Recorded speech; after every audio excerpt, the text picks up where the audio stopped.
La France bouge sur Europe 1 avec Raphaël Duchemin et ses invités. Et tous les jours, juste avant 14h, Raphaël, vous nous proposez la solution du jour. Et aujourd'hui, elle s'adresse à ceux qui, dans une semaine, seront dans les salles d'examen. Ah oui, c'est la dernière ligne droite avant le bac qui commence effectivement dans une semaine tout pile. Oubliez les annales de révision. Benjamin Lévesque, vous avez trouvé une solution plus originale en musique. Exactement, c'est l'application StudyTracks qui en fait permet bien de réviser en écoutant de la musique. En fait, les fiches de révision sont chantées pour qu'on retienne davantage telle formule de chimie pour peut-être faire du savon ou telle formule de mathématiques.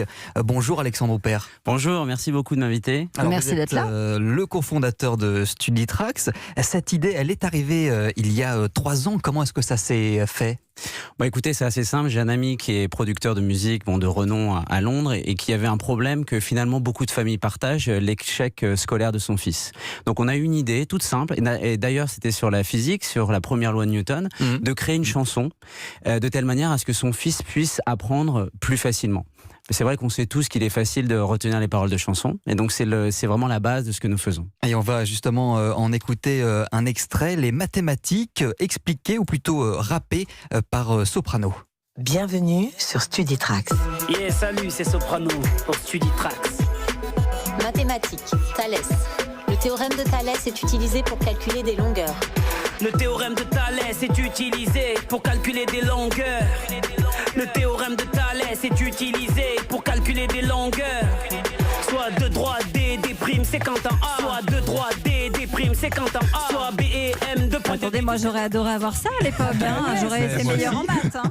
Vous en avez combien des chansons comme ça ? Alors en tout, on a 1500 chansons et 560 sur la France. On couvre tout le brevet et le bac pour les filières générales.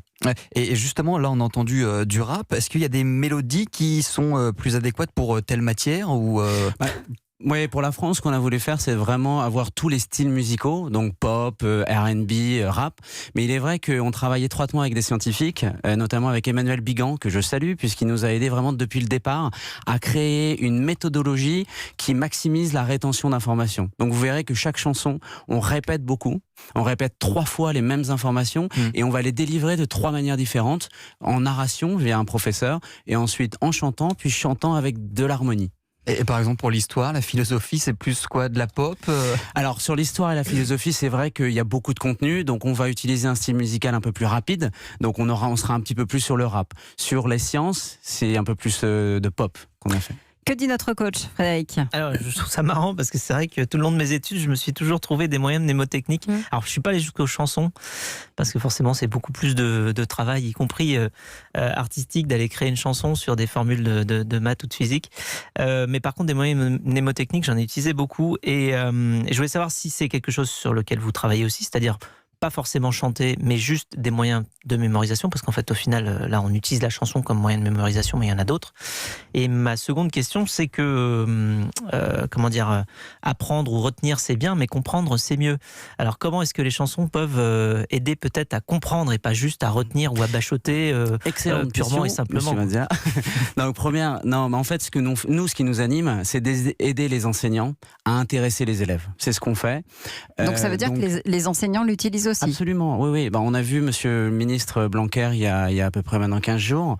On a de grandes ambitions en France, de manière à déployer cette méthode sur le territoire, comme on l'a fait dans d'autres pays. Alors pour répondre à votre question, on n'est pas là pour faire des générations de jeunes qui connaissent par cœur tout, puisqu'en fait ce serait finalement inutile. On est là pour les aider à avoir les fondamentaux. Comment StudyTracks est utilisé aujourd'hui par les enseignants ? Ils sont utilisés ce qu'on appelle en pédagogie inversée. Les enseignants vont comprendre. L'idée, c'est de dire, dans 3 jours, on va faire l'ADN. Vous m'écoutez cette chanson et vous allez arriver en classe déjà avec les bases sur lesquelles on va pouvoir travailler. Et ça fait gagner un temps fou aux enseignants. Et bien sûr, évidemment, les élèves qui sont en décrochage scolaire, ceux qui ne veulent plus entendre parler de l'école, s'ils ont du Joe Star, du Soprano dans les oreilles, et s'ils reviennent à l'école, on aura gagné. Ça donne envie. Ça s'appelle StudyTracks, c'est la solution aujourd'hui à une semaine du bac. Merci d'être venu nous en parler. Merci à vous.